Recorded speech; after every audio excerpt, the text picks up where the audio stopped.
আসসালামু আলাইকুম। দেখেন, মাল্টিপল ট্রেড নিলে কি হয়, ঠিক আছে? মাল্টিপল ট্রেড নিলে আপনার মানে তিনটা কনফার্মেশন লাগবে, ঠিক আছে? আপনার এখানে সেফটি মার্জিন প্লাস আপনার ট্রেন আইডেন্টিফাই করা লাগবে এবং আপনার সাপোর্ট এক্সটেন্ড ড্র করা লাগবে। যদি এখানে আপনার কনফার্মেশন ঠিক থাকে এবং আপনার স্ট্র্যাটেজির উপর বিশ্বাস থাকে, ঠিক আছে, আপনি যেটা প্র্যাকটিস করে অর্জন করেছেন এটার উপর আপনার মানে একদম পুরা বিশ্বাস থাকতে হবে, তাহলে আপনি এখানে সেফটি মার্জিন অথবা আপনার হচ্ছে ট্রেড নেওয়া লাগবে। আরও কিছু কনফার্মেশন আছে যেগুলো আপনি এগুলির ভিতরে থাকলে এবং এগুলো শিখলে আপনি মানে বুঝতে পারবেন যে কোথায় ট্রেড নিলে আপনি হচ্ছে উইন হবেন, ঠিক আছে? মাল্টিপল ট্রেড কোথায় নেওয়া যায়, ঠিক আছে?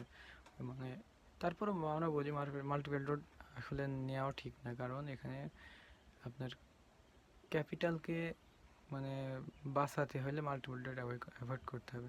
তারপর অনেকেই নিয়ে থাকি আমরা, এইগুলোই হচ্ছে সব থেকে বড় ভুল, ঠিক আছে? তবে মাল্টিপল ট্রেড পুরো বিশ্বাস থাকলে, কনফিডেন্স থাকলে এখানে মাল্টিপল নেওয়া নেওয়া যায়, দু একটা, খুব একটা না, ঠিক আছে?